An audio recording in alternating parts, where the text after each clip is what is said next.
আজকে সাংবাদিক সম্মেলন কেন? বিশেষ কারণে, বিশেষ আনন্দের মুহূর্তে আপনাদেরকে সাক্ষী রাখতে চাই বলে আমরা এই সাংবাদিক বৈঠকের আয়োজন করেছি। আজকের এই সাংবাদিক বৈঠকে উপস্থিত আছেন সম্মানীয় বিধায়ক শ্রী কৃষ্ণ কল্যাণী মহাশয় সহ vice chairperson board of administrators Shri Arindam Sarkar, member board of administrators Pradip Kalyani সহ আমাদের সম্মানীয় এবং সম্মানীয় কোঅর্ডিনেটরগণ উপস্থিত হয়েছেন। আজকে আপনাদের সামনে এই পৌরসভার ৭৫ বছর হতে চলেছে। এই ৭৫ বছর অনুষ্ঠিত হবে আগামী 19শে জুলাই। এই 19শে জুলাইয়ের ৭৫ বছর হওয়ার প্রাক্কালে ম্যাডাম চিফ মিনিস্টার শ্রদ্ধা মমতা বন্দ্যোপাধ্যায় তিনি রায়গঞ্জ নগরবাসীকে তথা জেলাবাসীকে বিশেষভাবে একটি উপহার দিয়েছেন। সেই উপহার কি? রায়গঞ্জ পৌরসভা পেয়েছে প্রায় ৯.৫ বিঘা জমি, যেখানে প্রস্তাবিত নতুন বাস স্ট্যান্ড তৈরি হবে। সেই বাস স্ট্যান্ড তৈরি হলে যানজট সমস্যা মুক্ত রায়গঞ্জ তৈরি হবে এবং বর্তমান বাস স্ট্যান্ডের জায়গাও আমরা ব্যবসায়িক ভিত্তিতে আমরা রায়গঞ্জ পৌরসভা আমরা ব্যবহার করে সেখান থেকে ইনকাম জেনারেট হবে। আজকে এই আনন্দের মুহূর্তে আপনাদেরকে তাই আমরা সাক্ষী রাখতে চেয়েছি। আমাদের শ্রদ্ধেয় সম্মানীয় বিধায়ক কৃষ্ণ কল্যাণী তিনি নির্বাচিত হওয়ার পর থেকেই তিনি চেষ্টা করেছেন কিভাবে সরকারের অনুমোদন, সরকারের সাহায্য, আর্থিক বরাদ্দ বৃদ্ধি করা যায়। তার লক্ষ্য নিয়ে তিনি বারে বারে পৌর নগর উন্নয়ন দপ্তরের সম্মানীয় মন্ত্রী জনাব ফিরহাদ হাকিম মহাশয়ের কাছে, কখনো মাননীয় মুখ্যমন্ত্রী মমতা বন্দ্যোপাধ্যায়ের কাছে বারে বারে দরবার করেছেন। আপনারা জেনে খুশি হবেন যে কৃষ্ণ কল্যাণী মহাশয় তিনি আমাদেরকে চিঠি দিয়ে জানিয়েছিলেন যানজট মুক্ত রায়গঞ্জ করবার জন্য একটি বাস স্ট্যান্ডের জন্য আপনারা প্রস্তাব দিন। আমরা সে সময় আমাদের রায়গঞ্জ পৌর বোর্ড অব অ্যাডমিনিস্ট্রেটরস আমরা সকলে মিলে রায়গঞ্জে জমি চিহ্নিতকরণের কাজ করি। ডিএম সাহেব সম্মানীয় জেলা শাসক সুরেন্দ্র কুমার মীনা আইএস মহোদয়কে আমরা প্রস্তাব দিই যে রায়গঞ্জ শহরেই জমি আছে। এই শহরের ৩ নম্বর ওয়ার্ডে শিলিগুড়ি মোড়ে সুদর্শনপুরে পুরাতন 34 NH এর ধারে পিডব্লিউডি ল্যান্ড আছে, যা অব্যবহৃত অবস্থায় পড়ে আছে, সেই জায়গাটা আমাদেরকে দেওয়া হোক। তখন ওনারা বলেন যে বোর্ড রেজুলেশন করে দেওয়ার জন্য। সেই ক্ষেত্রে আমরা বোর্ড রেজুলেশন করে আমরা দিয়েছি সম্মানীয় জেলা শাসককে। সম্মানীয় জেলা শাসক সেই ব্যাপারে উদ্যোগ গ্রহণ করেছেন এবং তার পরবর্তীতে আমাদের সম্মানীয় বিধায়ক শ্রী কৃষ্ণ কল্যাণী, যারা আপনারা জানেন যে তিনি নির্বাচিত হয়েছেন বিধানসভার উপনির্বাচনে আমাদের তৃণমূল কংগ্রেস দলের প্রতীক চিহ্নে। তিনি সেই প্রতীক চিহ্নে প্রথমবার জয়ী হয়েছেন, এটাও আপনারা জানেন পলিটিক্যালি, কারণ নির্বাচন হয় পলিটিক্সের ভিত্তিতেই। নির্বাচিত হওয়ার পর থেকে তিনি সাধারণ মানুষের স্বার্থে কাজ করছেন, কিন্তু যখন তিনি নির্বাচিত হলেন তখন তিনি একটি দলের মাধ্যমে নির্বাচিত হয়েছেন। রায়গঞ্জের মানুষ তৃণমূল কংগ্রেসের প্রতীককে প্রথমবার এর জন্য আশীর্বাদে ধন্য করেছেন এবং তিনি প্রায় 50,000-এর বেশি ভোটের ব্যবধানে তিনি জয়ী হয়েছেন। সেই জয়ী হবার পর থেকে কি করে রায়গঞ্জবাসীকে, নগরবাসীকে উপকৃত করা যায়, উন্নয়নকে বাড়ির দরজায় প্রতিষ্ঠিত করা যায়, তার জন্য আমরা সমন্বয়ের ভিত্তিতে কাজ করেছিলাম। আমাদের জেলা শাসক, আমাদের সম্মানীয় বিধায়ক এবং রায়গঞ্জ পৌর প্রশাসন আমরা সমন্বয়ের ভিত্তিতে কাজ করে রায়গঞ্জ নগরবাসীকে উন্নত পরিষেবা দেওয়াই আমাদের লক্ষ্য। সেই লক্ষ্যের আমরা অনেক ধাপ এগিয়ে গেলাম। যে বাস স্ট্যান্ডের নতুন বাস স্ট্যান্ড নির্মাণের জন্য মাননীয় মুখ্যমন্ত্রী মমতা বন্দ্যোপাধ্যায়ের বিশেষ অনুমোদন ক্রমে আমরা গতকাল আমরা ল্যান্ড ট্রান্সফারের চিঠি পেয়েছি, যা আপনাদের সামনে আমরা এখনই কিছুক্ষণের মধ্যেই তুলে ধরবো। আমরা এই ল্যান্ড পেয়েছি। শুধু ল্যান্ড পাওয়াই নয়, সেক্ষেত্রে অগ্রণী ভূমিকা পালন করেছেন রায়গঞ্জের সম্মানীয় বিধায়ক কৃষ্ণ কল্যাণী মহাশয়। প্রায় 40 লক্ষ টাকা তার MLA টাকা দিয়েছেন সেখানে প্রাচীন নির্মাণের কাজ করবার জন্য। আমরা তার টেন্ডার করে দিয়েছি এবং আমরা সেখানে ওয়ার্ক অর্ডারও দিয়ে দিয়েছি। আগামী প্রাকৃতিক এই বিপর্যয়, বৃষ্টি বাদল একটু কমে এলেই প্রাচীরের কাজ শুরু হবে। আপনারা 1 থেকে 1.5 মাসের মধ্যে দেখতে পাবেন যে রায়গঞ্জ পৌরসভা বাউন্ডারি ওয়াল দিয়ে তাদের নিজস্ব জায়গা, আমাদের নিজস্ব জায়গা আমরা প্রাচীর, সীমানা প্রাচীর দিয়ে দিতে পারবো।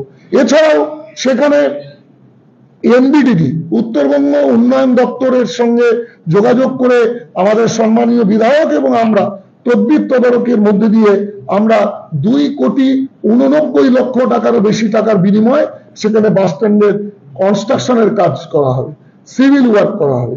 এছাড়া সেখানে আমাদের সুরা স্টেট আরবান ডেভেলপমেন্ট এজেন্সি নগর উন্নয়ন দপ্তরেরই একটি সংস্থা, সেখানে আমরা 28 লক্ষ টাকারও বেশি টাকা দিয়ে আমরা একটা মডেল টয়লেট ব্লক করব সাধারণ মানুষের সুবিধার জন্য। এবং সেখানে আরো একটি সুবিধা থাকছে, ওয়ার্ড নম্বর 3 ওই এলাকা, সেখানে আরবান হেলথ অ্যান্ড ওয়েলনেস সেন্টারও তৈরি হবে, যার জন্য খরচ হবে 35 লক্ষ টাকা বেশি, 35,34,149 টাকার বিনিময়ে সুদা, আবারও বলছি, state development urban development agency, state urban development agency সেখানে সুস্বাস্থ্য কেন্দ্র তৈরি করবেন। সেখানে এত সমস্ত কিছু নিয়ে রায়গঞ্জ পৌরসভা কাজ করতে চলেছে। আপনাদের সকলের আশীর্বাদ আমরা প্রার্থনা করছি এবং আমি সম্মানীয় বিধায়ক কৃষ্ণ কল্যাণীকে বলবো আপনাদের সামনে তার গুরুত্বপূর্ণ আজকের এই শুভ দিনে আপনাদের সামনে তার কথা তুলে ধরবার জন্য। আমরা আপনাদের কাছে দিচ্ছি চিঠির কপিও দিচ্ছি আপনাদের কাছে। চিঠিতে বলা হয়েছে আমরা ল্যান্ডটা আমাদের দেওয়া হয়েছে, মালিকানা দেওয়া হয়েছে এবং আমাদের রায়গঞ্জ পৌরসভার হয়ে রায়গঞ্জ পৌরসভার এক্সিকিউটিভ অফিসার তিনি সেই ল্যান্ডের জায়গা বুঝে নেবেন ডিএলআরও ডিপার্টমেন্ট থেকে, ল্যান্ড রিফর্মস ডিপার্টমেন্ট থেকে তিনি জায়গা বুঝে নেবেন। কতটা জায়গার কথা বলা হয়েছে? প্রায় 9.5 বিঘা।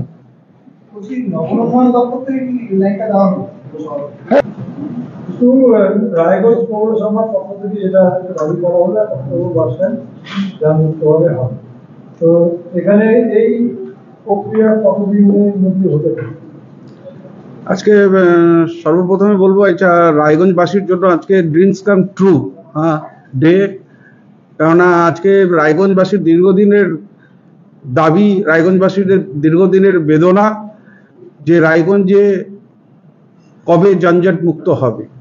তো এটা নিয়ে আমরা বারংবার, আমি বিধায়ক হিসাবে রায়গঞ্জ পৌর প্রশাসক, উপপৌর প্রশাসক, কোঅর্ডিনেটরদের সাথে মিটিং করেছি যে কি করলে পরে আমরা রায়গঞ্জকে যানজট মুক্ত করতে পারবো। তো আমাদের প্রথম ছিল যে রায়গঞ্জে যদি একটা ওভারব্রিজ করা যায় কিংবা আন্ডারপাস যদি করা যায় তাহলে রায়গঞ্জ যানজট মুক্ত হতে পারে। তো আমরা অনেকবার রেলওয়েকে চিঠি চাপাটি করার পরেও সেটার আমরা কোনো সুরাহা পাইনি, সেখান থেকে কোনো প্রতিউত্তর আমরা পাইনি। তো সেন্ট্রাল গভর্নমেন্টের উইংস রেলওয়ে, তো সেখান থেকে কোনো কিছু না পাওয়ার জন্য তখন আমরা চিন্তা করি যে আমাদের নিজেদের যেটা পোটেনশিয়ালিটি আছে সেখান থেকে কি করে আমরা যানজট মুক্ত করতে পারি। তো আমরা নিজেদের মধ্যে বিচার বিমর্শ করে দেখলাম রায়গঞ্জের বাস স্ট্যান্ডটা একদম শহরের কেন্দ্রে আছে, রেল গেটের পরেই এই হচ্ছে বাস স্ট্যান্ড। তো সেখানে বড় বড় বাস যখন ঢোকে তখন যানজট অনেকটা বেড়ে যায়। যদি এই বাস স্ট্যান্ডটাকে যদি স্থানান্তর যদি করা যায়, শহরের যদি একপাশে নিয়ে যাওয়া যায়, তাহলে কেন্দ্র থেকে সরিয়ে নিলে পরে হয়তো যানজট মুক্ত হবে। তো সেটা আমরা চিন্তা ভাবনা করে নিয়ে আমি রায়গঞ্জ মিউনিসিপ্যালিটিকে একটা প্রস্তাব দিই, তারা সেটা অ্যাকসেপ্ট করে নিয়ে আমরা ডিএম এর মাধ্যমে এলআর ডিপার্টমেন্টকে আমরা পাঠাই। যেহেতু এই ল্যান্ডটা পিডব্লিউডি ডিপার্টমেন্টের আন্ডারে ছিল, এলআর ডিপার্টমেন্ট সেখান থেকে পিডব্লিউডির এনওসি নিয়ে আরবান ডেভেলপমেন্টকে পাঠায়, তারপর আরবান ডেভেলপমেন্টের সাথে রায়গঞ্জ মিউনিসিপ্যালিটির এগ্রিমেন্ট হয়ে আজকে এই ল্যান্ডটা রায়গঞ্জ মিউনিসিপ্যালিটির টোটাল নিজের কন্ট্রোলে আসে। আজকে আরবান ডেভেলপমেন্ট রায়গঞ্জ মিউনিসিপ্যালিটিকে এই ল্যান্ডটি প্রদান করে। তো আর এর মধ্যেই আমরা এনভিডিটির কাছে অ্যাপ্রোচ করেছিলাম, তারাও রায়গঞ্জে বাস স্ট্যান্ড নির্মাণের জন্য প্রথম ফেজের জন্য 2,89,00,000 টাকা বরাদ্দ করেন। আমিও এমএলএ লেট ফান্ড থেকে প্রায় 40 লক্ষ টাকা দিয়েছি বাউন্ডারিওয়ালার জন্য, সুদাও 35 লক্ষ টাকা দিয়েছে হেলথ সেন্টার তৈরি করার জন্য। তো ওভারঅল রায়গঞ্জে ভাবেনার বাস স্ট্যান্ডের জমি অধিগ্রহণের সাথে সাথে রায়গঞ্জের বাস স্ট্যান্ডের নির্মাণেরও টাকা আমরা জোগাড় করতে পেরেছি। অলরেডি টেন্ডারও হয়ে গেছে, এর মধ্যে ওয়ার্ক অর্ডারও ইস্যু হয়েছে। খুব শীঘ্রই সন্দীপদা যেমন বললেন, বৃষ্টি বাদলা কেটে গেলে পরে খুব শীঘ্রই কাজ চালু হবে। আমরা সময়সীমাও এটা তয় করে দিয়েছি, উইদিন 5 to 6 মান্থের মধ্যে আমরা আশা করি এই বাস স্ট্যান্ডটা আমরা চালু করতে পারবো। পারবো। এতে সাধারণ রায়গঞ্জবাসী অনেক উপকৃত হবে। রায়গঞ্জের যে যানজট সমস্যাটা আছে সেই সমস্যাটা নিয়ার অ্যাবাউট 75% মিটে যাওয়া উচিত। আর রায়গঞ্জ মিউনিসিপ্যালিটিরও ফিনান্সিয়ালি অনেকটা স্ট্রং হবে, কারণ রায়গঞ্জ বাস স্ট্যান্ড শিফট হয়ে গেলে ওখানে ভাবে না রেভিনিউ জেনারেট করার জন্য কিছু তারা উদ্যোগ নেবে, যাতে সারা বছর ওখান থেকে কিছু ওন ফান্ড ক্রিয়েট হতে পারে, তাতে রায়গঞ্জ মিউনিসিপ্যালিটির পরিচালনার ক্ষেত্রে অনেকটা এগিয়ে যাবে। তো এটা নিয়ে সার্বিক আগামী দিনে যে হিসাবে আমরা উদ্যোগ নিয়েছি রায়গঞ্জ মিউনিসিপ্যালিটি আমরা সবাই মিলে, তাতে রায়গঞ্জের খুব আমি একটা কথা বলবো, বিজেপি তো কোনোদিন আচ্ছা দিন দিতে পারেনি ভারতবর্ষকে। আজকে ভোটের সময় তারা প্রতিশ্রুতি দেয় এইমস করবে, তারা প্রতিশ্রুতি দেয় ওভারহেড ব্রিজ করবে, কিন্তু আজ পর্যন্ত কিছু করতে পারেনি। তো আমরা অ্যাসিওর করতেছি আচ্ছা দিন কাকে বলে। এটা রায়গঞ্জ মিউনিসিপ্যালিটি, আমি রায়গঞ্জ বিধায়ক হিসাবে রায়গঞ্জবাসীকে প্রতিশ্রুতি দিচ্ছি, আগামী দিনে রায়গঞ্জবাসী আচ্ছা দিন দেখতে পারবে আমাদের কর্মের দ্বারা, রায়গঞ্জের ডেভেলপমেন্টের দ্বারা। এই বাস স্ট্যান্ড কি মানে তৈরি হলে রায়গঞ্জের যানজট মুক্ত সম্ভব? দেখুন, রায়গঞ্জের যে ভৌগোলিক অবস্থা তাতে আমাদের শহর উত্তর থেকে দক্ষিণ এবং পূর্ব পশ্চিমে রেল যাচ্ছে, যার জন্যে বরাবরই রেল গেট পড়লে পারে দুই দিকের মানুষকে স্তব্ধ হয়ে যেতে হয়। এর জন্য আমরা বিভিন্ন সময় এমএলএ এবং আমরা পৌরসভা রেল দপ্তরকে আমরা জানিয়েছিলাম যে আন্ডারপাস বা ওভারব্রিজের মধ্যে দিয়ে যাতে সব সময় যদি চালু না থাকে শহর, অটোমেটিক 5-7 মিনিট করে যদি গেট দিনে 20 বার পড়ে, তাহলে ওইটাকে তো কন্ট্রোল করা সম্ভব না। কিন্তু ওভারঅল বাস স্ট্যান্ডের যেটুকু গেটের সামনে সমস্যা হতো, হয়তো গাড়ি ঘোড়া সামনে জ্যাম করে থাকার জন্য, সেটাকে আপাতত আমরা ক্লিয়ার করতে পারবো। ওই পারে বাস স্ট্যান্ড চলে গেলে আর সেই সমস্যাটা আশা করি হবে না।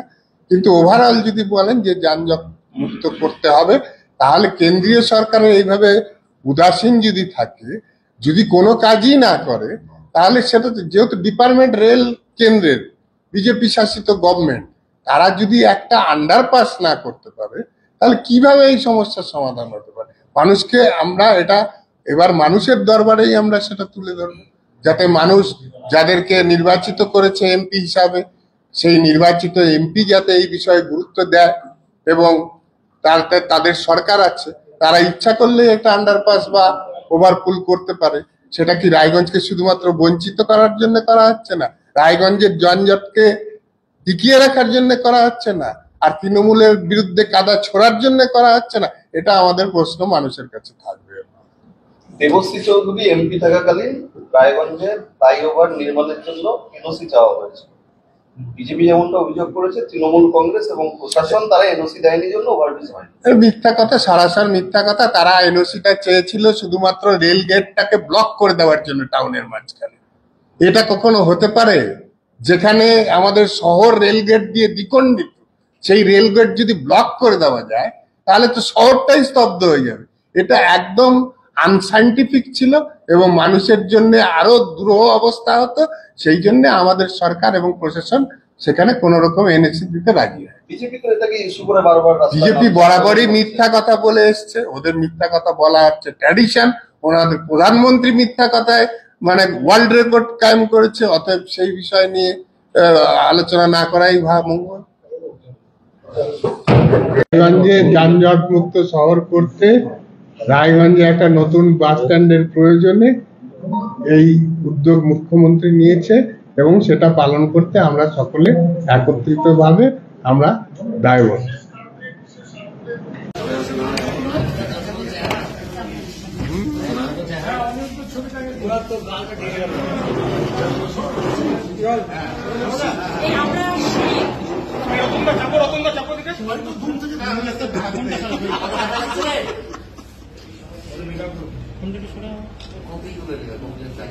এটা কিন্তু বিরাট একটা মেমোরি, ইতিহাসই তো একটা।